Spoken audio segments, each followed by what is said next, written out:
we would be happy if 5,000 people came.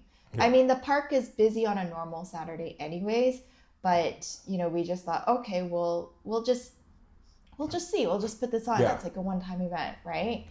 And when the festival day actually came, it ended up being like 25,000 people showed up to this festival. And it was such a shock to every single person that was involved with it. Because I'm not micromanaging anybody. Yes. I fully trust that they've got their areas, like in control. I think just resilience and I guess working as hard as possible and being the last man standing is usually how it goes, right? Well, like yeah, there's no idea of quitting ever. Gina Chong, Yeah. welcome to PathForward Podcast. Thank you for having me. Yes. So you're the founder of the BC Dumpling Festival and the Asian Arts and Culture Society. Yes. While these are non-profit initiative, but building and growing them needs a lot of like entrepreneurial qualities. Mm-hmm. And alongside this, you're also a successful real estate agent as well. Mm-hmm. So did you always see yourself as someone that is going to build and lead people and build something of your own? Definitely not. Definitely not, really. Well, I think the entrepreneurial comes in with my family background. And I think with my parents coming here in the 1970s as immigrants, the only thing they could do is start up businesses. And so I think that goes the same for a lot of the immigrants that came during that time, is they all came to start businesses. So My dad started up a landscaping business, and then they ended up owning a restaurant in West Vancouver. So I think my whole life I saw my parents running their own business. And so that's kind of what I knew. And so I think when you grow up with something like that, it's kind of natural for you to also go into the entrepreneurial world. Oh, wow. But you never think of it. It's just a natural extension of like... Yeah, I mean, I always thought I would work for the city and do city planning. And that was kind of what I studied in university. Oh. But during the time I was in university, I was doing photography. And it got to the point where I kind of had to decide once I graduated if I wanted to work for a company or continue on my own business. So I actually started my own photography company in 2004, and I built that company and worked that business for about 25 years. So it's been many years running a photography business. Oh, wow. Mm-hmm. Wow, but you never actually think of, okay, I want to become an entrepreneur when you grow up. No, I didn't think so, but it kind of just happened that way. Okay. But what makes you make that decision to jump into entrepreneurship though, like building your own business? Because eventually you do need to make a decision to do that, like what you said. Of course. I think first is just having the flexibility. Okay. And also, I think when you look at the ability to make money, I think there's less of a ceiling when you run your own business to make money that way rather than working for a company. I've also I worked in the hospitality industry for a number of years. I worked in hotels, and working for big corporate companies was a good lesson for me to learn. But I realized that I wanted to build something on my own. Oh, wow. Okay. That answer kind of surprised me actually. But do you have any specific experience, you can say, or like family influence or environment that shaped your entrepreneurial mindset as you growing up? Any family experience? I mean, again, my parents running their business. I always helped work in their business as well at the restaurant and things like that. So I think, it's kind of what you know growing up. So you're seeing it is like what helps you. Just seeing it, being exposed to it, and also having all my other family, my dad's brother and sister, they all ran their own businesses. My uncle ran his own accounting firm. Yeah. And then my aunt ran like a retail shop. So they were all in the business of entrepreneurial. But then did you enjoy your family's business when you were younger? I was quite young then. I can't say I enjoyed it because they usually just stuck me in the back kitchen washing dishes. Okay. Yeah. Yeah. But like, not like the favorite thing, maybe a little bit, or you don't have an opinion, just. I don't know if I had an opinion. It's just what you know and what you're brought up really? with. Wow, so you're a good kid, I guess. Mommy said so, just go ahead. So looking back at your journey though, what values or principles have remained consistent from the beginning until today? I think just looking back to my parents and the struggle that they had, and they just worked so hard, right? From morning to night, they were working, and they worked so hard to provide for us 3 kids and to put us through university. And so I think when you look at them and the struggle that they had, not knowing the language and working hard, I think their work ethics really, came on to me as well, right? Like I always thought, okay, well, because they work so hard for me and they sacrificed their life for me being here, then I need to work just as hard, if not more, to make sure that I succeed here. And I mean, I have the luxury of knowing English, right? That's a huge thing. Yeah. So I had so many more opportunities than them. And so I think just resilience and I guess working as hard as possible and being the last man standing is usually how it goes, right? Wow, like yeah, there's no idea of quitting ever. Oh, okay. Wow, I can attest to that. You're really a hard worker. I see you working all the time. Whenever I look at like social media, I'm like, wow, she's like in 5 different places in one day. Maybe not that much, but it's many different places in one day. I'm like, wow, how did she do that? I think a lot of that is attributed to being an extrovert as well. Okay. Because I think being extroverted, I enjoy being out and about and seeing people and doing things and being at events where I get a lot of energy from being around people. Whereas I know a lot of other people, they go to one event and they're exhausted the entire day and then they have to go home and rest. Yeah. And so I'm not built that way. I'm built being around a lot of people, and that's kind of how I get energy. Oh, okay. Well, I think keep that thought first, and I think that's some question I would like to ask toward the end as well. So you have experience in both the non-profit and for-profit world. What lesson from your business career have been most valuable in building a community organization?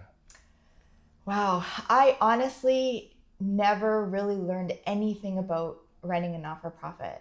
And so I've always kind of had the mentality of you build a for-profit business. And the not-for-profit world was completely foreign to me. So when I decided to build the Asian Arts and Culture Society, it was such a big learning curve for me.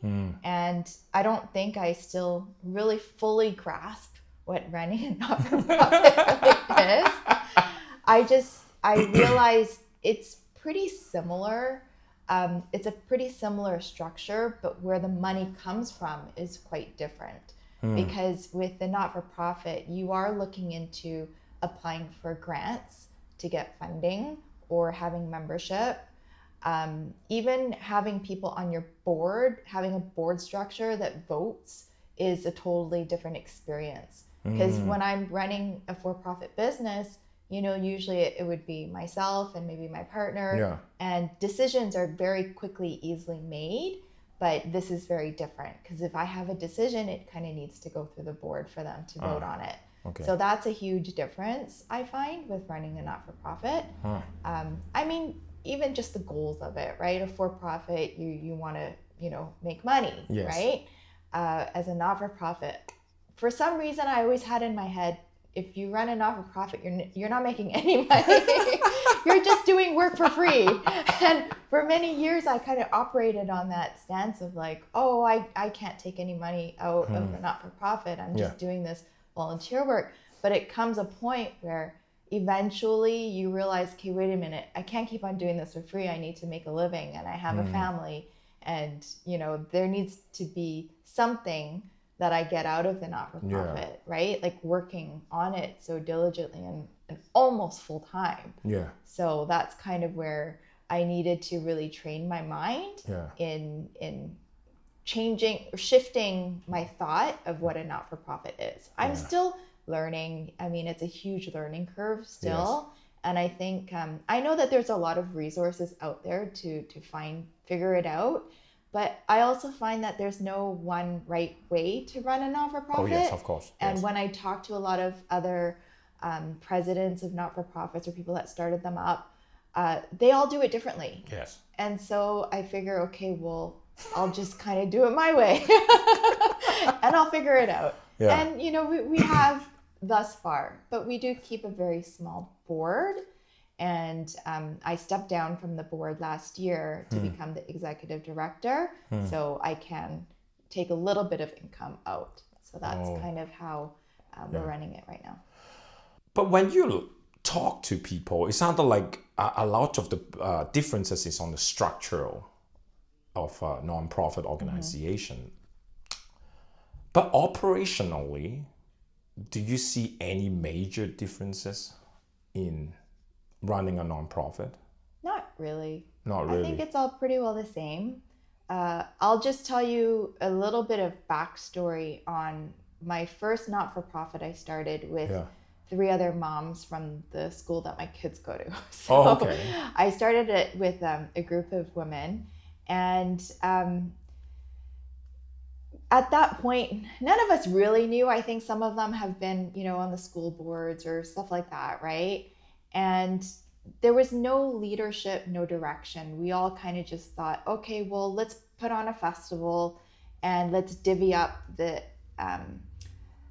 you know, like what we're all going to do, right? You take on sponsorship, you take on compliance, you take on, you know, vendors and all that kind of stuff. And we quickly realized because there was no leadership in the group, it kind of went nowhere.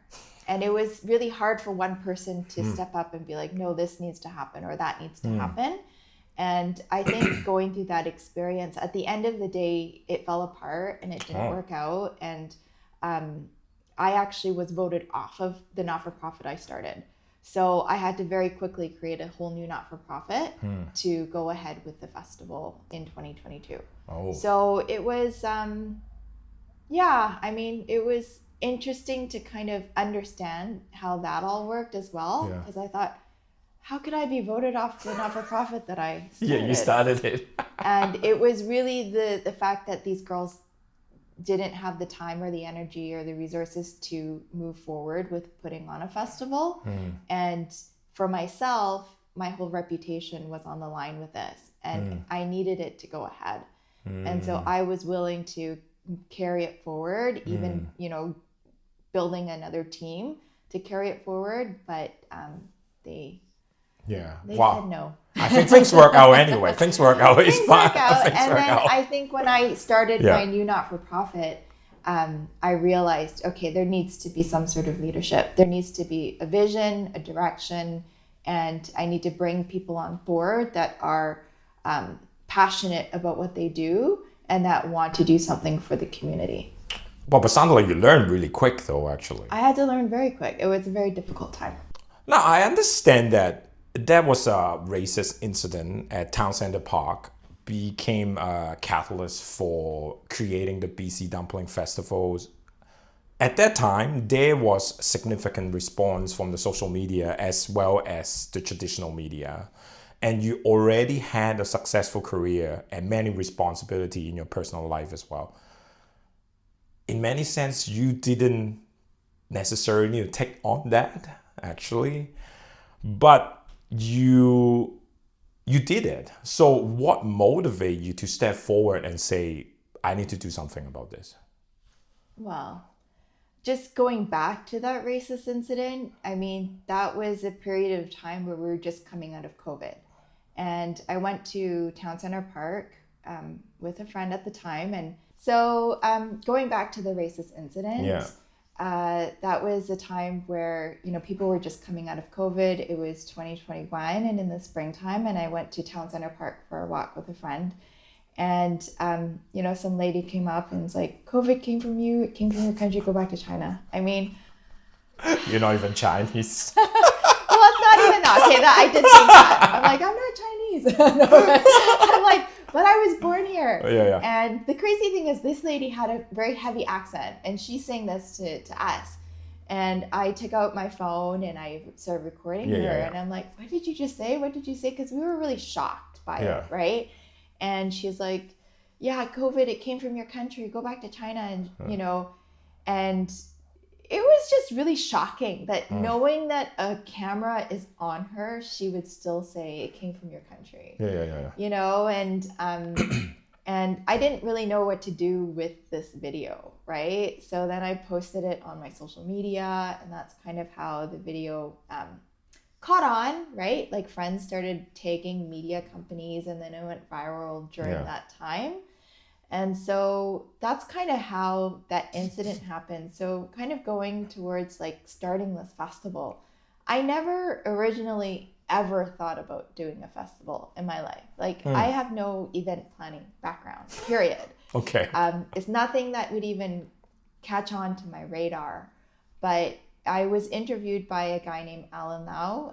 He's with Asian Global Press.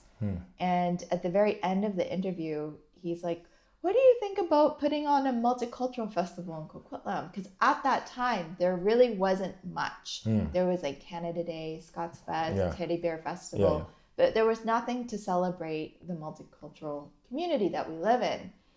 And I'm like, me? No, you know, what are you talking about? I can't do a festival. I was, you know, I already was doing real estate at the time, and I was running a photography business. I had the business in Port Moody, and you're a mom too. I'm a mom of 2 girls, and I had way too much on my plate, just way too much going on. And I thought, I don't think so, right? But at the same time, I was kind of thinking, well, you know, this incident doesn't happen all the time, and you don't always get something that goes viral like that. And then I felt maybe I should do something for the community. Because I do have 2 daughters, and I don't want them going to the park and experiencing something like that as well in our community. And so I thought long and hard about it. I really did. And then I had, you know, some of those moms that were like, yeah, we should do something for the community, and let's get together and build a not-for-profit.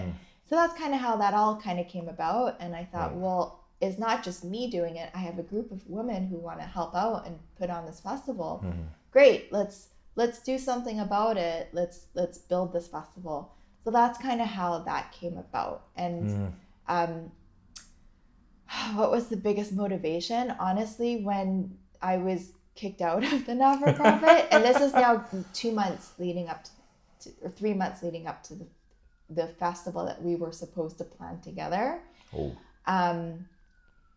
I really did it out of spite. Really? I really did it out of, you know what, my face is on this. I can't let this festival go, because the last thing I want, already it's written in the media, and you know everyone knows about it. The last thing I want is for 8,000 people to come to the festival with nothing there. And it just really shows poorly on us, saying we're going to do this big multicultural festival and then not do it at all. Was really hard for me to take. So I thought, it doesn't matter. I'm just going to get this festival going. We had 2 months to put it together, and you know, we would be happy if 5,000 people came. I mean, the park is busy on a normal Saturday anyways, but you know, we just thought, okay, we'll just see. We'll just put this on. It's like a one-time event, right?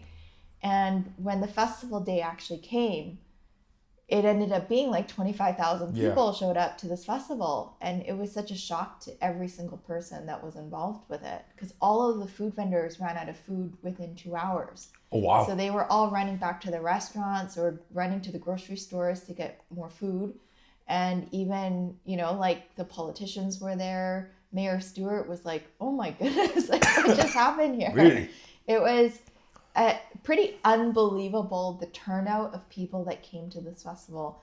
And it wasn't just, you know, local residents of Coquitlam. It was people from all across Metro Vancouver that came out to this event. And it was, I think I looked out into the crowd at the end of the night and was like, wow, what did we just do? And it made me realize, okay, maybe this really was needed in the community. And I think the city even was like, okay, well, this has to now go on every year. And I'm like, oh my goodness. It's not what I originally signed up for, but it was one of those events where people really resonated with it. They resonated with the story of how it got started, and with the community and the committee and everyone that was involved with it was just really blown away by the response from the public. Right? Wow. So. Okay. Well, but that's a great turnout, whatever it is, really.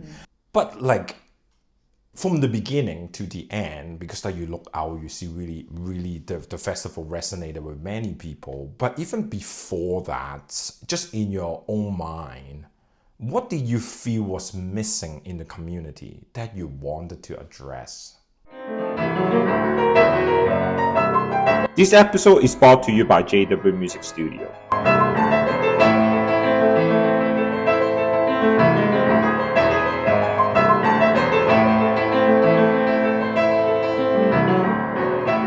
We offer piano and guitar lesson in both group and private setting. Group lesson is a great way to ignite a student's musical interest. It offers engaging activities that will reinforce specific skill sets. Ensemble playing will strengthen their rhythmic feeling and listening abilities.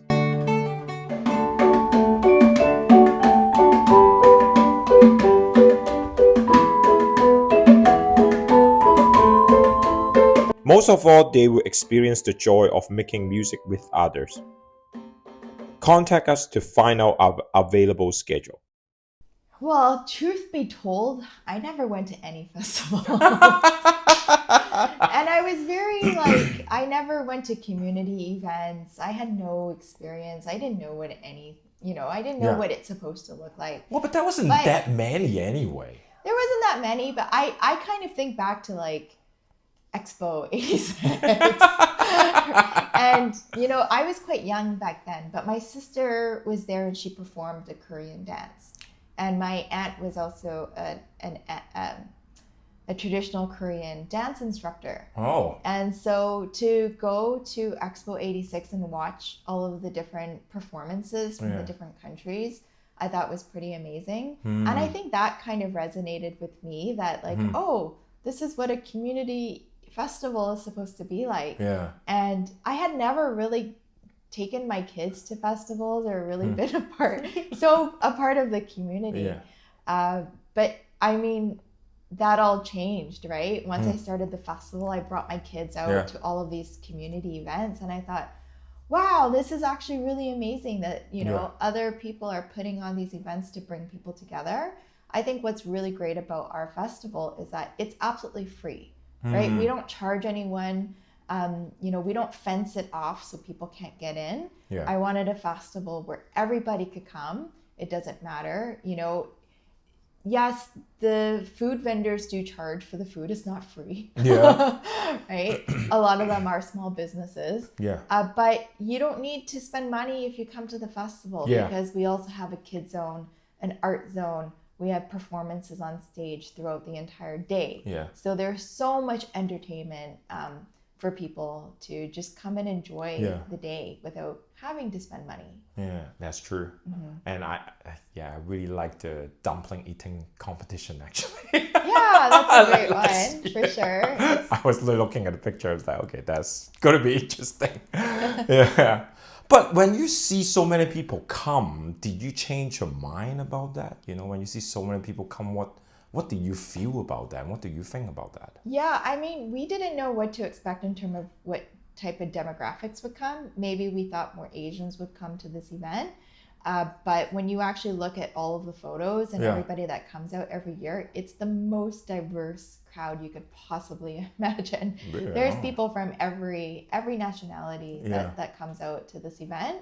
And with our dumplings as well, I mean, we don't just have Asian dumplings. There's there's pierogies, and we had tortellinis before, and there's just so many different kinds of dumplings. We have Jamaican patties, right? Yeah. So every culture really could come and enjoy the food and the festival. And I think what makes our festival special is that we do try to celebrate a different country every year.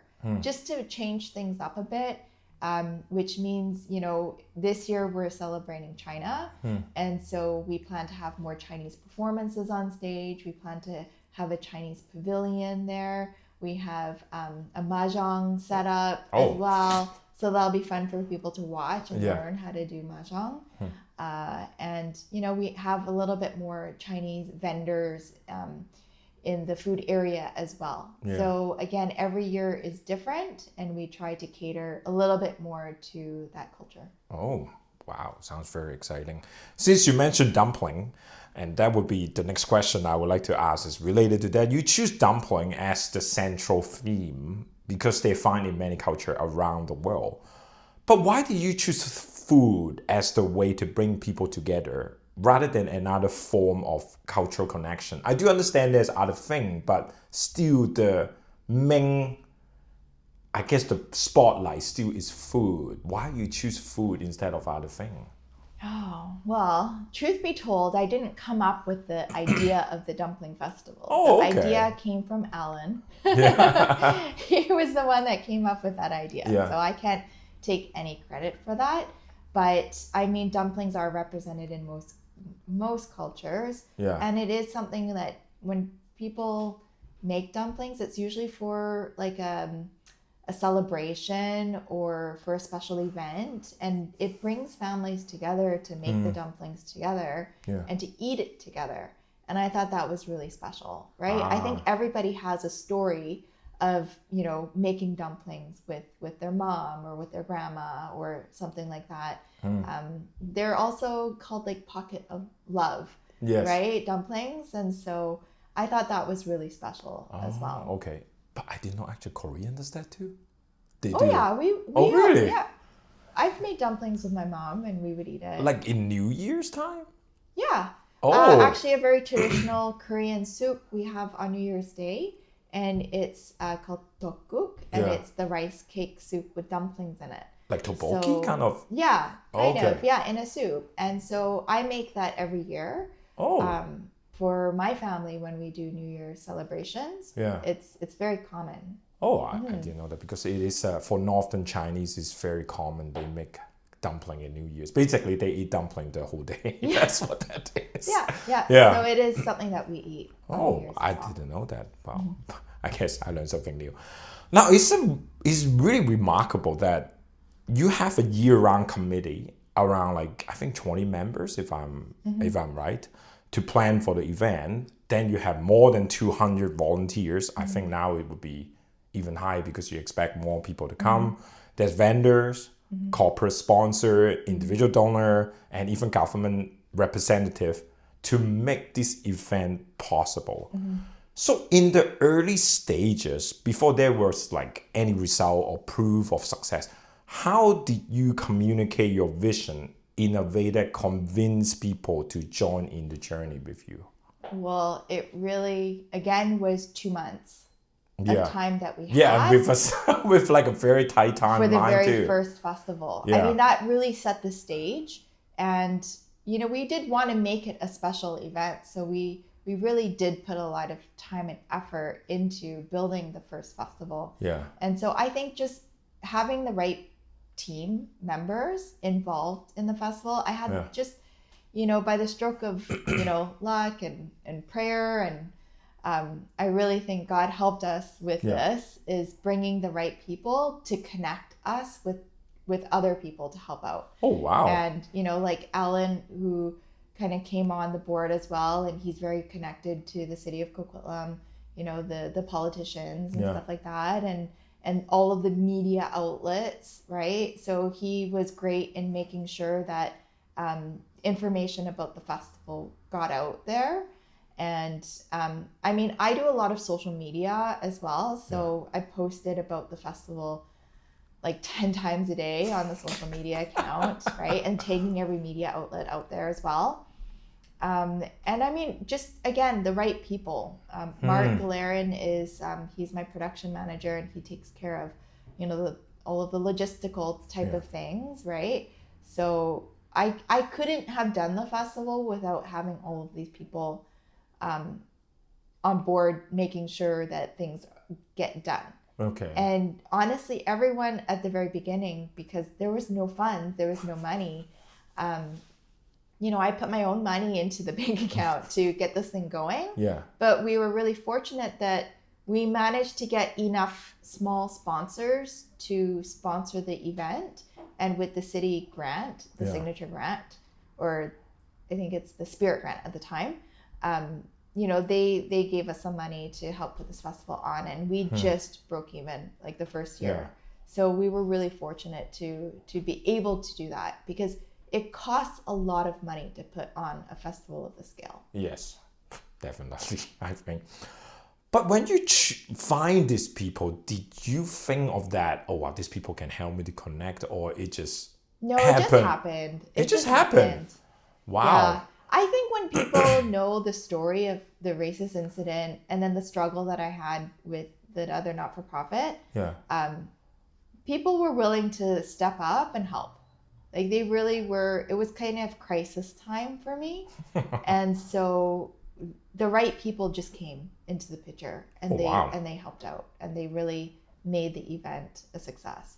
I mean, Jamie Jian I don't even know where she came from, but she just emailed, this random Chinese girl emailed us out of the blue, and she really helped with all of the planning side of things. And again, I couldn't have done it without her. There's a lot of people I could say that we couldn't have done it without. But you didn't feel like you need to convince these people or anything, or just even at least explain a little bit what is our mission here? No. I think everyone knew and was willing to help, and knew that it was for the community, right? Yeah. Yeah. Oh, wow. Were you surprised even? Of course. I think the whole experience surprised me. Really? In that 2-month period of time when people come to reach out to you? I don't think many people could plan a festival of that scale for 25,000 people within 2 months. Yeah, that's true. That's insanity. Yeah, because when I look at it, we're going into our 5th year, but we take at least 6 months for the team to get together to plan things out. And for us to do it in 2 months, and even get all the volunteer t-shirts and sponsor logos and this and that, and all the politicians were there, and it was such a big event right out of the gate that it was pretty amazing to see. Wow. Okay. Wow. Actually, I found it surprising. Wow. I still want to ask that, even though I don't know how you're going to answer it. But what do you think make people say yes in the beginning? Oh, it's begging. Really? You just have to call people up and beg. Call in all of your friends and favors and get people to help out and do things. Really, just please come. I really need your help. Yeah. Really? Yeah. But I was on the phone for so long, just calling people. Hey, can you help out? Can you sponsor something? Can you be a vendor? Come in for free. We just need bodies there. We just want to make this festival a success, because again, it was all over the media at that time. Yeah. So, and they also announced it in legislature, right? Everyone knew about it, and I couldn't let it be canceled. So that's why I just did everything to make sure it went ahead. Wow. So how many people do you call? Do you remember, roughly? Oh, a lot.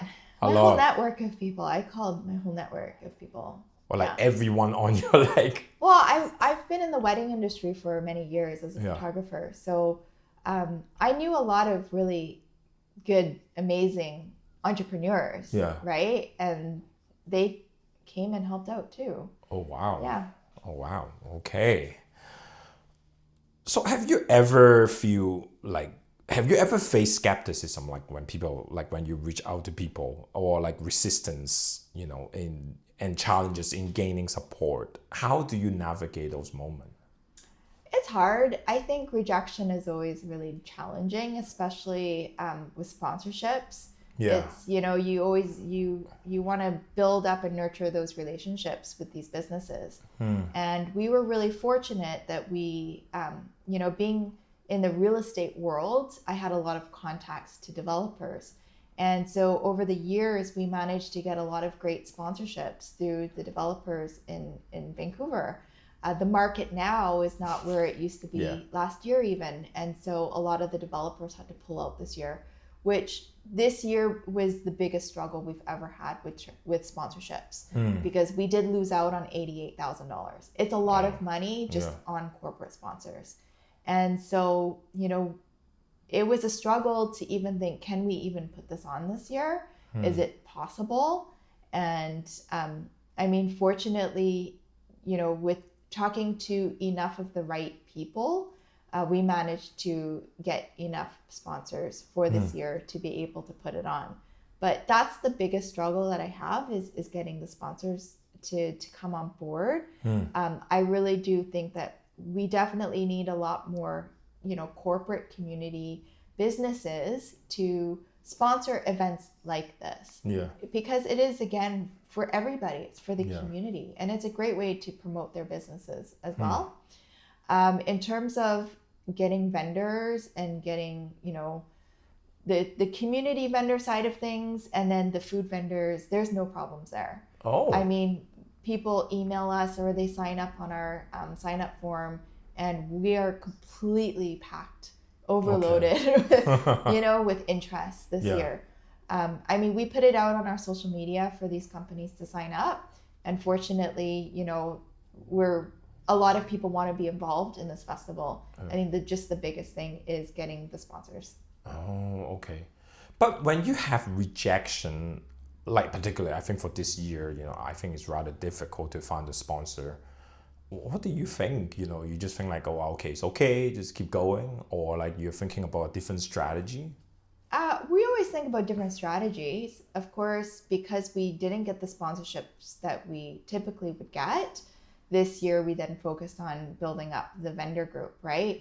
So making sure that we have a lot of vendors that are there to kind of fill in that gap just a little bit. But it is a constant struggle of reaching out to people still for sponsorships.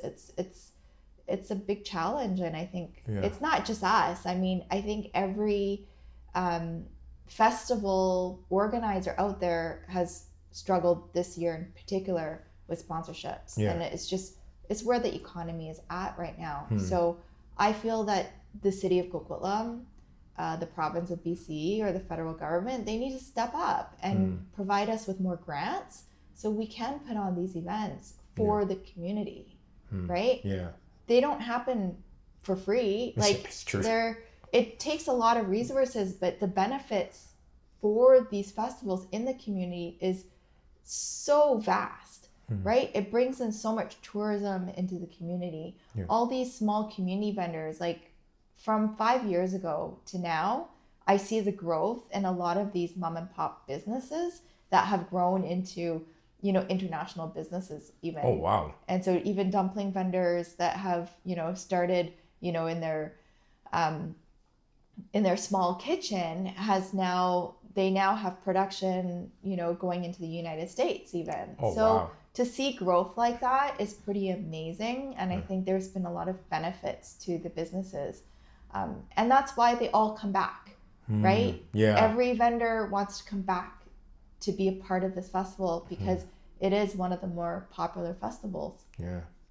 But how do you nurture the relationship between the sponsor though? So I would think that is something that probably you have to constantly work on it. Of course. Yeah. Again, being in the real estate industry, I do see a lot of the sponsors around here and there throughout the year. So I'm able to nurture those relationships, and I become friends with them and things like that. Yeah. So that's always a benefit for sure. But it takes time and effort to nurture those relationships for sure. That's true. Now, as the organization grow, how have you learned to lead a large group of people without micromanaging? This episode is brought to you by JW Music Studio.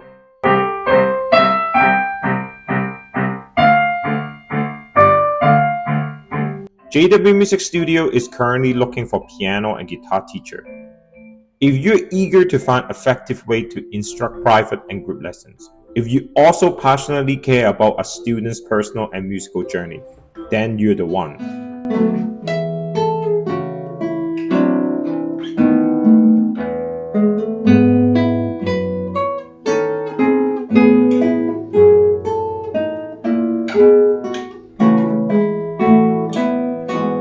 Please email your resume to jnwmusic@yahoo.ca.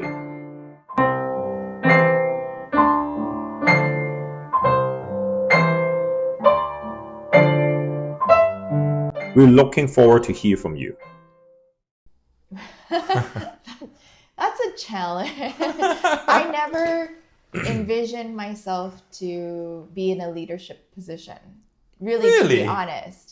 No, I think I'm good kind of doing things on my own. And, like even running my own business, I could do it typically on my own, right? Build up the business.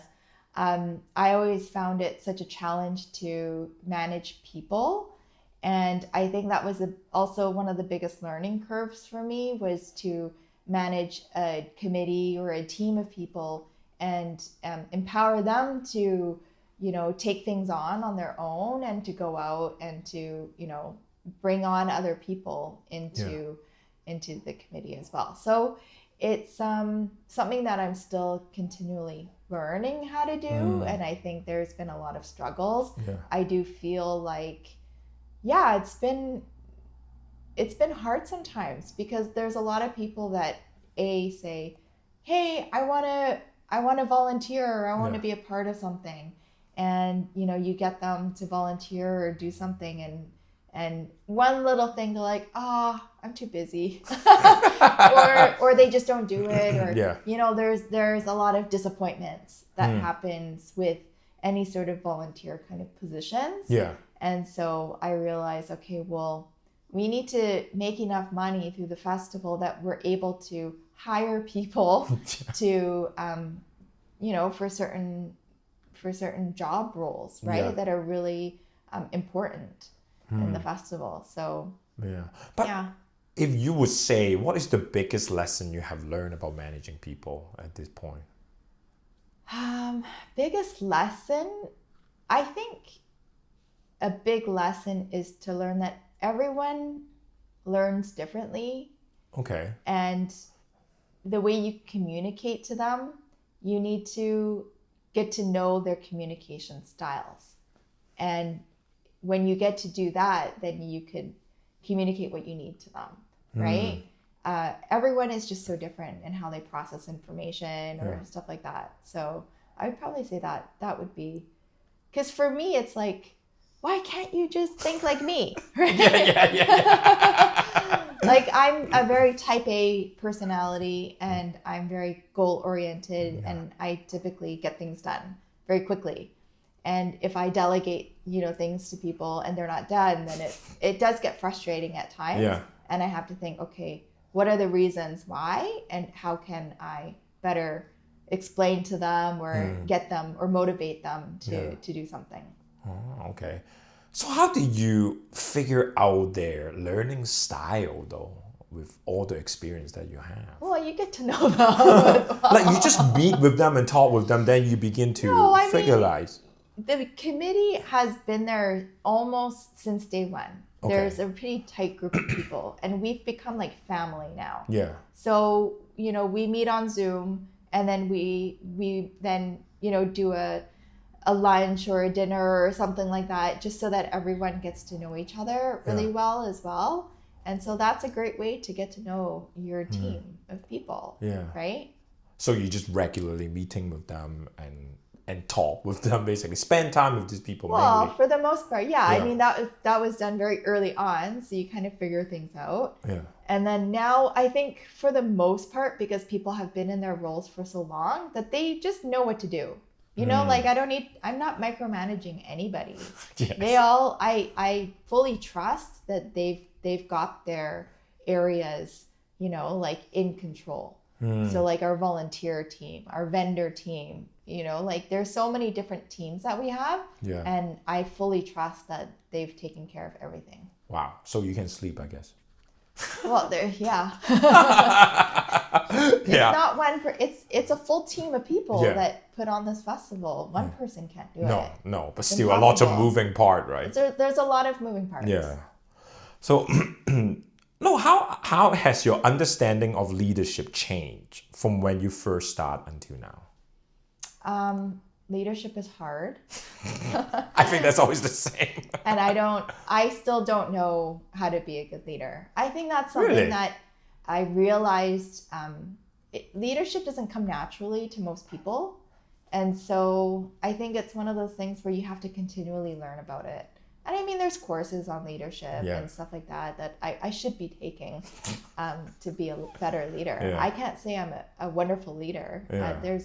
No, not at all. But I just try. But I mean, if I flip the question around though, then what do you think is a good leader? Because to me, it is pretty impressive that is 200 plus volunteer and 20 people committee, and that's like multiple moving part, and you can pull it all together. That is a sign that you're definitely a good leader, because people follow through with your vision and your mission, and they understand their job, right? And they get it done. Yeah. I mean, again, my committee is great, right? Yeah. And just meeting with them regularly. And, we go through every detail of the festival, and everyone has to report what they're doing this week, or, the things that they have going on. Yeah. So on a higher level, I take care of those committee members. And those committee members then have other people that they work with to make sure things get done as well, right? So I fully trust, and I don't micromanage, right? I make sure that they get their side of the, things done to get the festival going. Yeah. So, I mean, a good leader just has to, have a lot of patience, I guess. Patience is a big one. Yeah. Really? Like patient for what? Well, again, everyone's different. Yeah. Or like to understand, like what you're trying to do here, or like understand the task, or and also not being like a dictator. You know what I mean? Like, it's a good leader is someone who probably is the person that talks the least, right? Like, is listening to other people and listening to their ideas. My team is really amazing at sharing what they feel it should be, or things that need to change. Or we always do like a post-event, meeting to talk about, okay, what worked, what didn't this year, how should we change it for next year, stuff like that. And they all come up with really great advice. So and you just listen. Yeah, because what am I gonna say? Of course I have my opinions of how things go. Yeah. But it's really them who are like working it, right? Yeah. And they know what needs to happen. Okay, now you have had opportunity to connect with many like influential leader and corporate leader or community figures. So how did this opportunity come about, and what do you think positioned you to build this relationship? I didn't expect any of that. To me, it's like that. That was never part of the equation for me to run this festival. At the same time, I think when you're a not-for-profit, the city recognizes that. And through the city and through the MPs or the councillors, I do get invited to certain things. Yeah. And so even, they put my name forward for, like the federal government might come and do a roundtable meeting about racism or multiculturalism, and they want my input on that. So then I would get invited to those things. So it's it kind of builds, and I honestly have no idea how it happens. But then I get random calls like, hey, can you be the chair of, the festivals network, on Facebook, and, help create, a forum for people to be able to chat with each other, all the festival leaders. And so I'm like, yeah, okay. And then I get an email from the city of Coquitlam, and they're like, oh, well, can you come to our, advisory committee and help us with the cultural services and arts and, in the city of Coquitlam? And it's like, okay. I think it's just kind of saying okay or sure to things, and then you start meeting more people that way, and meeting other community leaders. Yeah. And then you start developing relationships with them. And I think it happens very organically. Yeah. It's not something that you seek out or, oh, hey, I want to, meet the premier or do things like that. It's just, if you're in the right place at the right time, you kind of get invited to things. Yeah. Actually, I'll give you an example. When Carney was running, and he was at a coffee shop in Coquitlam, and I was just there with a friend, just randomly. And then I just see him there, and then I see all of the politicians there meeting with him at the time. And I'm like, oh, who is that? What's going on? And I kind of stuck my head out there to see. Yeah. And one of the, I guess, this girl who volunteers for the Liberal Party is like, hey, you're Gina, you run the Dumpling Festival, right? And it was just really random. I'm like, oh, yeah. She's like, oh, why don't you come out to a dinner with Carney tonight, at this event in Vancouver? And it's like, oh, sure. So, just random by happenstance that I'm there with a friend that I get invited to a dinner with Carney, right? So it's just stuff like that. Things just randomly happen that way. It's not stuff I seek out, that's for sure. Okay, because last time I checked, he came, and if you want to sit at the same table with him, it's like a lot of money. It's like a lot of money. So I think it's like more than $1,000 or $5,000. I don't remember. Well, it was amazing because when I went to that event and everyone's like, oh, how are you invited here? How did you know about it? I'm like, I don't know. I just got invited. I know nothing about this guy. And everyone's like, what? Really?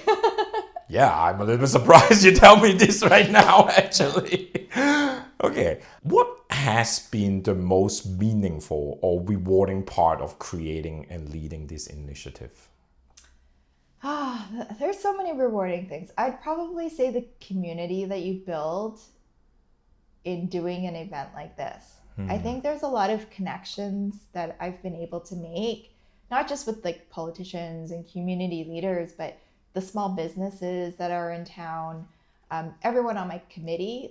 I didn't know half of them before, right? They're all kind of like random people that wanted to be a part of something bigger. Okay. So just having all of those connections to me is the best thing, right? It's you can't buy that. Yeah, that's true. Right? Yeah. I mean, you really cannot buy the passion and persistence to run this event, basically, from these people, right? So at this stage of the journey, you did mention finding sponsors is rather challenging. Is there any other challenges that you're facing, or that is the only biggest thing? That's the biggest challenge. That's the biggest one. That's the biggest one. Yeah. I mean, getting money, because even with grants, they come up with grants for 1 year, and then the next year the government grant is gone. And so you never fully know if you're going to get enough funding for the year, which is really stressful. Yes. Right? If it's a consistent grant that that you could apply for every year, then you're okay. But when they come up with grants and then they take them away, then it's like, wow, that's another $20,000 that I now have to figure out where that's going to come from. Yeah. So I think that's it is such a big challenge. And, we apply for the gaming grant. And, fortunately, we have received some funds from the gaming grant, which is great. But we never know until 1 month before the festival if we're going to get it or not. Oh, wow. And this is a huge, a lump sum of money that we really need for the festival, but we don't know if we're going to get it. So the stress on that is very high. Yeah. Yeah. Oh, wow. Okay. I really want to ask you this question, actually. So how do you balance your professional career and then being like a community organization leadership and then also your personal responsibility too? How do you balance all of that? I don't. There's zero balance in my life. But it's like always tuning something towards something, and then you come back. It's like, is that what it is? A lot of it is putting out fires. No, I think when you have a passion for something, it's never work, right? Okay. Like you wake up in the morning, and if you enjoy doing something, you do it. I do struggle with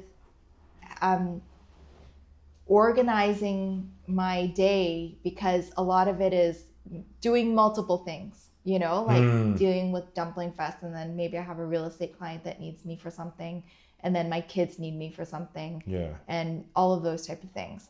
So your brain kind of gets a little bit scattered, and as I get older in age and perimenopause too, it's a struggle. Yeah, but there's definitely no balance.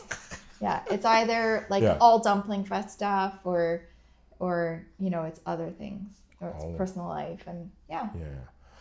So what kind of legacy do you hope the BC Dumpling Festival will leave for the future generations?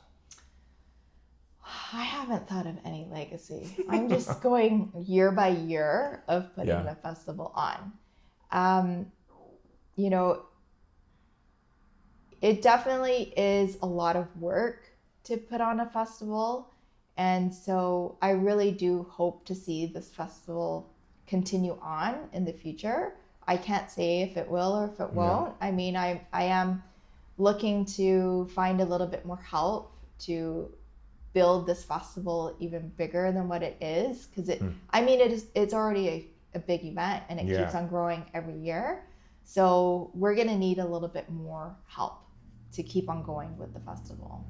So the legacy, I don't know. Again, bringing people together for a community event that's free is like the best thing we could do for the community. Yeah. There's a lot of events that charge, and their purpose is for profit. Yeah, that's very true. So if for someone who's listening to your story today and they would like to create something meaningful in their own community, but they might not know where to start, what advice will you give them? Oh, that's tough.